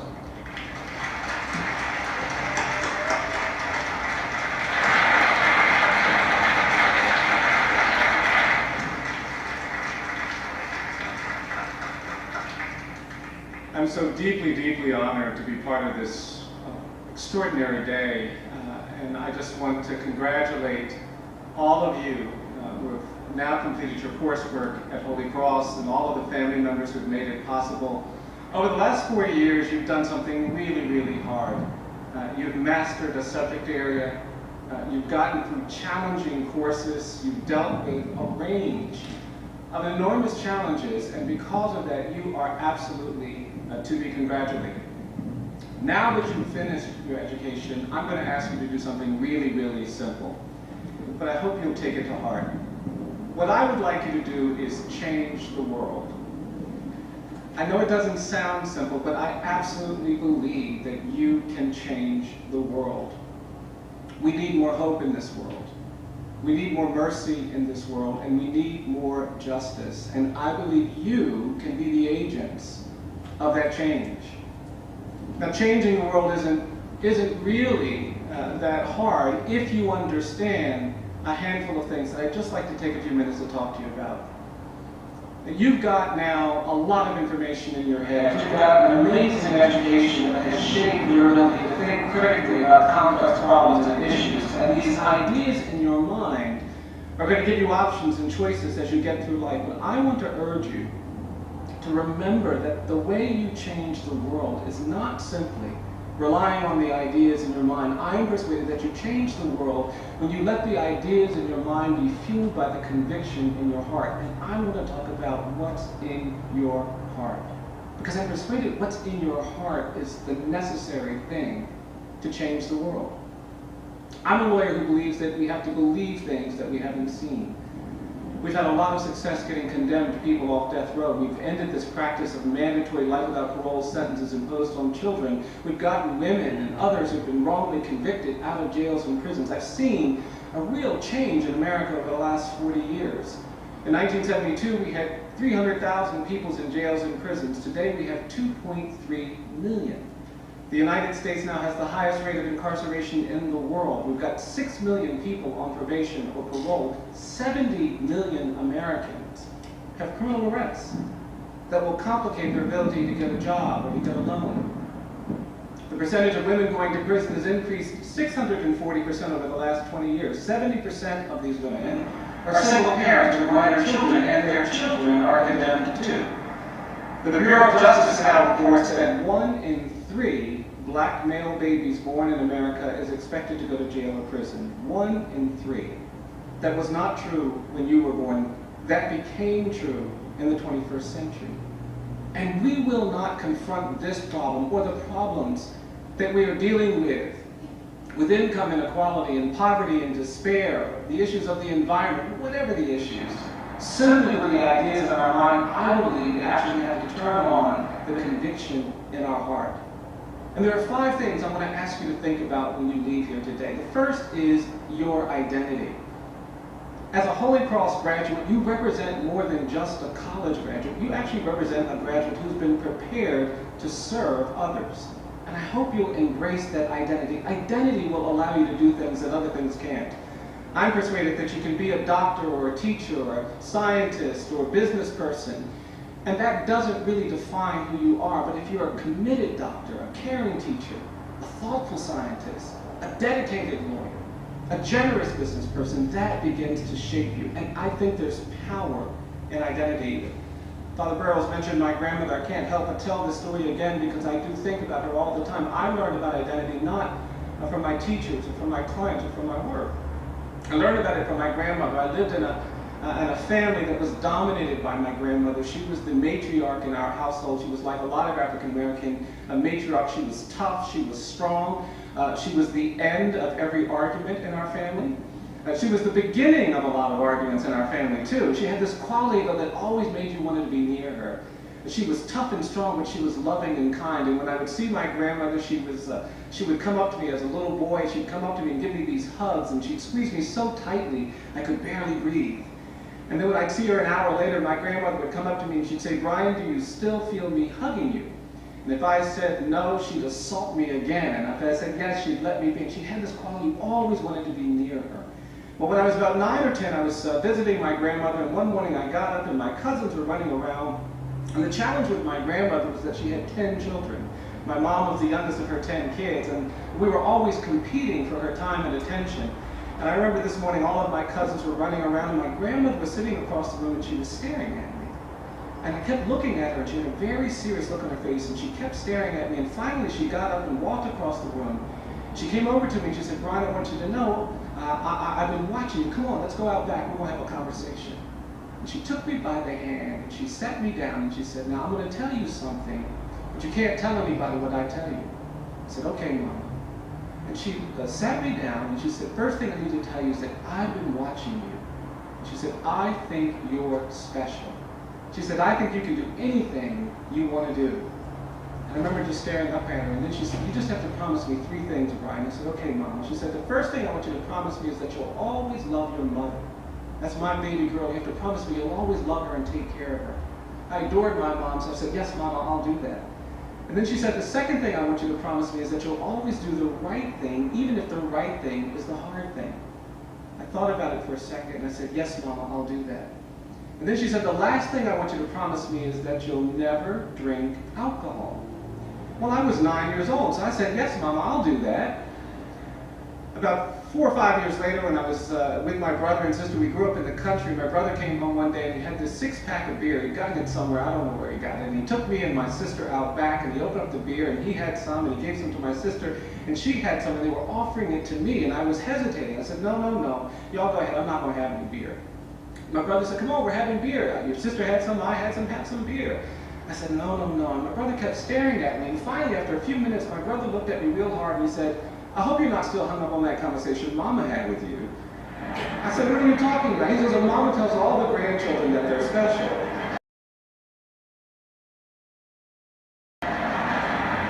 I was devastated. But I'm going to tell you something. I'm going to tell you because we're all here together, graduating together, being honored together. I'm 55 years old, and I've never had a drop of alcohol. And I don't say that because I think there's something virtuous about it. I say that because there's power in identity. And when you create the kind of identity where you represent hope and mercy and justice and commitment and love and dedication to the people around you, you can say things to them that will allow the world to change.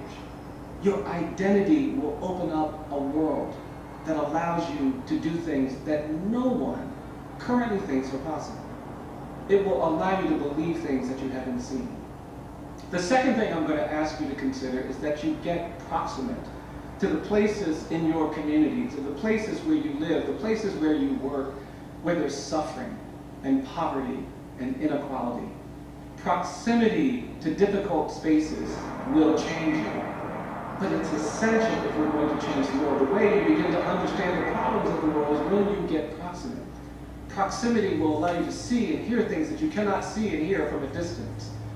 I grew up in a community where black children could not go to the public schools. I started my education in a colored school.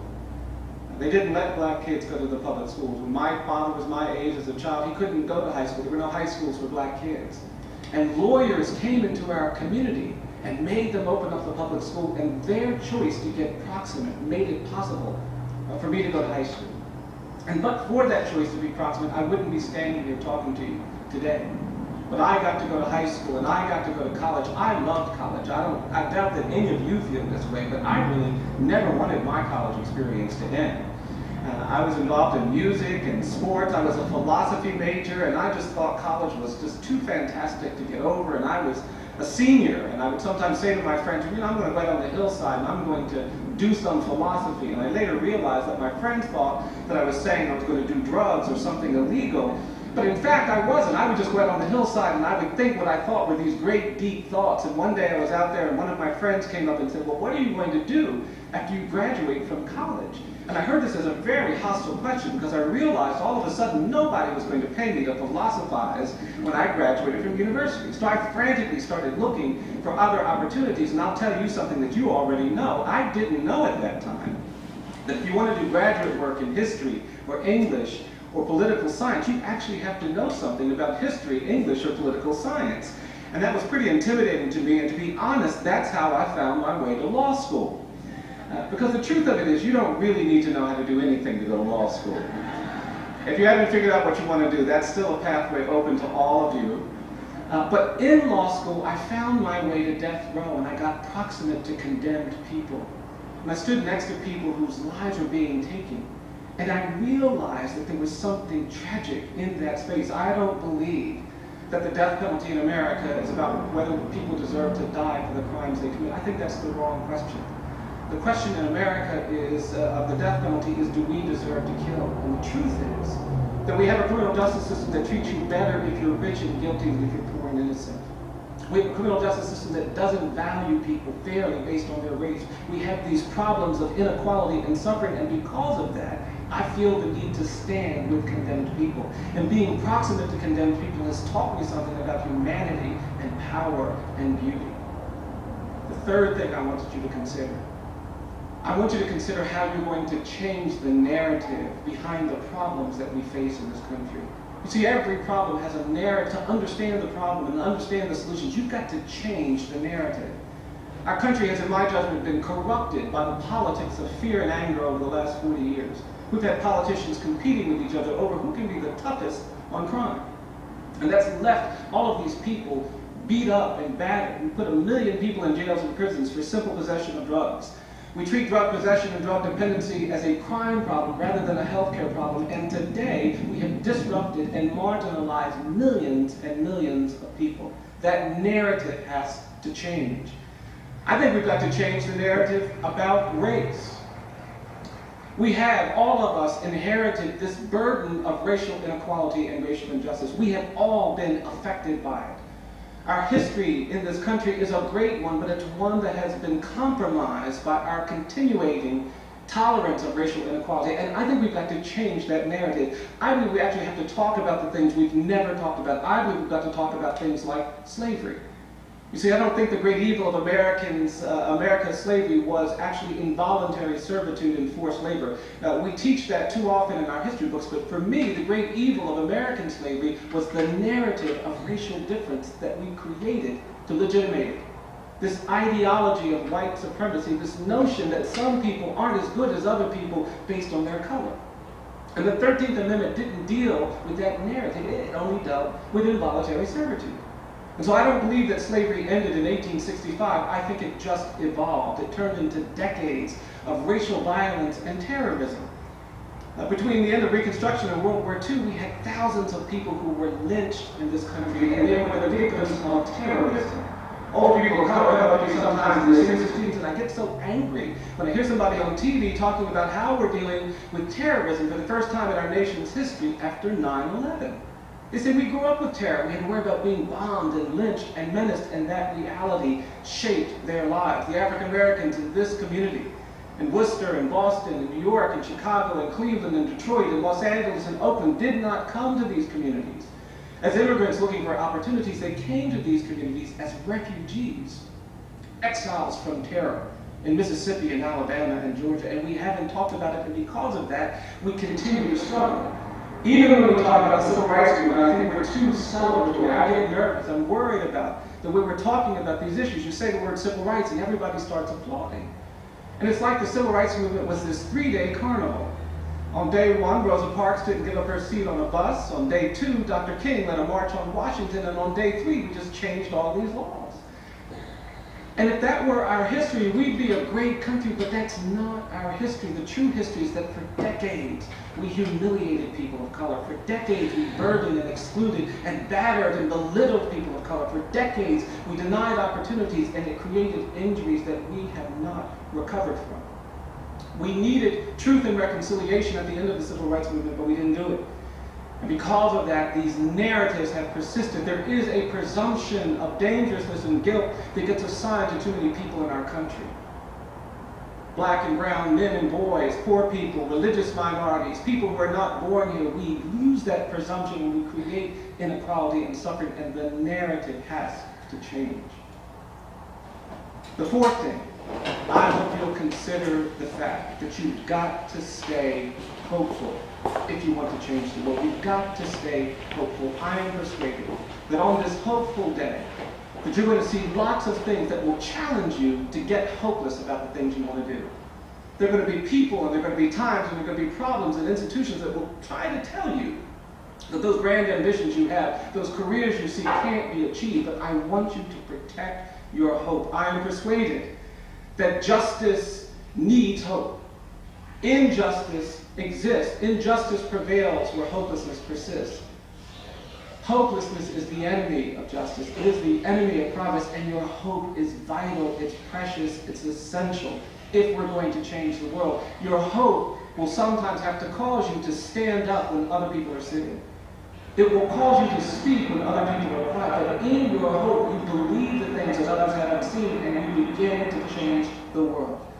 Fifth and finally, you can't change the world, and I hate to say this to you on such a glorious day, but you cannot change the world unless you sometimes do things that are uncomfortable. And I want to ask you to consider doing uncomfortable things in service of justice. Uncomfortable things that lift up the poor. Uncomfortable things that lift up the marginalized. Uncomfortable things that confront poverty and bias and discrimination. It's only when we do the uncomfortable things that we actually begin to understand the power that this degree opens up for us. The power we all have in the world. I believe really simple things. I think that each of us is more than the worst thing we've ever done. I think when somebody tells a lie, they're not just a liar. I think when somebody takes something that doesn't belong to them, they're not just a thief. I think even if you kill somebody, you're not just a killer. And because of that, there is this basic human dignity that must be respected by law. I also believe that in this country, in Massachusetts and Worcester, no matter where you go, I am not persuaded that the opposite of poverty is wealth. I think we talk too much about wealth in America. I believe that in most parts of this country, most parts of the world, I believe the opposite of poverty is not wealth. I believe the opposite of poverty is justice. And when we commit ourselves to more just relations, then and only then can we begin to change the world in the way that I think will honor all the things we believe. And finally, I believe that when I come to beautiful places, beautiful spaces, and I look at all of the glorious things that are going on, I can't still judge that space, that place, that community by how we are treating those spectacular things that we achieve. I think you have to judge a country, you have to judge a community, you have to judge a society, and its character and its commitment to the rule of law, not by how it treats the rich and the powerful and the privileged. I believe you judge a community by how it treats the poor, the incarcerated, and the condemned.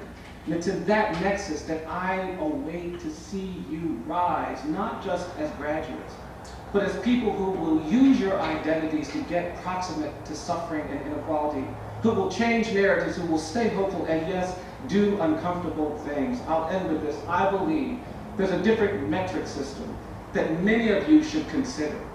It is a metric system that will evaluate your progress leaving here, not by how much money you make, not by what kind of job you get, not by how many more degrees you obtain. It's a metric system that looks at how much those ideas in your mind are being fueled by the conviction in your heart. And it was taught to me by a man in a church. I was giving a talk in a church, and this older man was sitting in a wheelchair in the back, and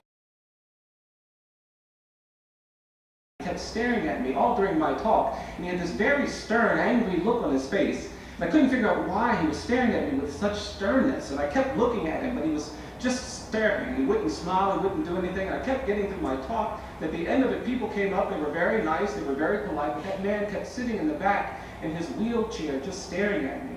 And finally, when everybody else left, somebody wheeled this man up to me, and he came up the center of the aisle of that church, and he had that very stern look on his face. And when he got in front of me, he put his hand up, and he said, "Do you know what you're doing?" And I didn't know how to answer. I just stood there. And he asked me again, he said, "Do you know what you're doing?" And I stepped back, and I started mumbling something. I couldn't even figure out how to respond. Then he asked me again, he said, "Do you know what you're doing?" And then that older man looked at me, he says, "I'm going to tell you what you're doing." And then he looked at me and he says, "You're beating the drum for justice." And I was so moved, and I was really relieved too.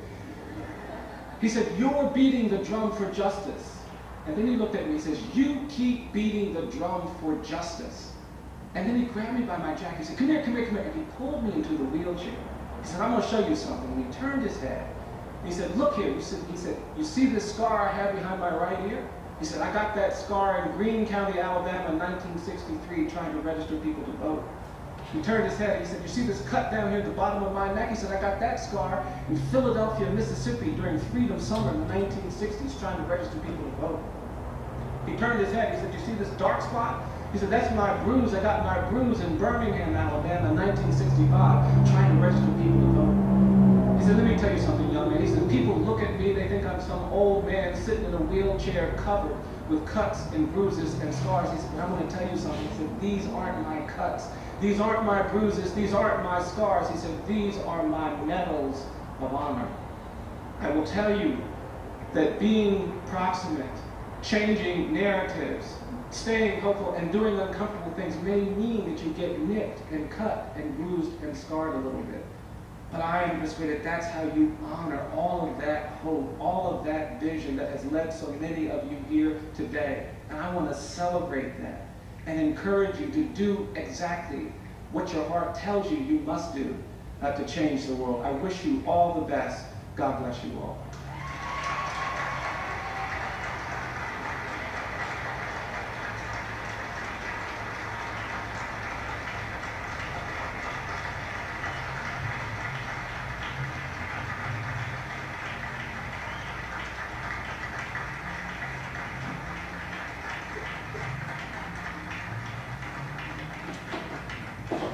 Please remain standing and let us remember the holy presence of God. Gracious and loving God, we humbly implore your blessing upon these graduates of the College of the Holy Cross class of 2015. In your mercy, help them to treasure this wonderful milestone of their spiritual and academic achievement, to recognize the profound significance of this day, a day of new horizons and exciting opportunities, and to walk into a bright future with courage and serene confidence. As they travel the road you set before them this day, grant them the awareness of how much others need the fruits of their excellent Catholic education received at this college. Their spiritual convictions derived from the truth of the gospel of Jesus Christ and the teachings of his church. Their valiant commitment to what is good, right, and just. Their youthful enthusiasm and rich knowledge. Through the power of the Holy Spirit, make their hearts burn with the desire to bring to others with whom they live and whom they serve a vision of the human family that is alive in faith, united in hope, and imbued with love.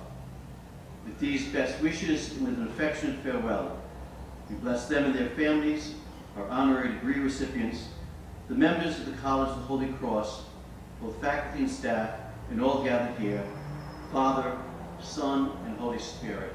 Amen.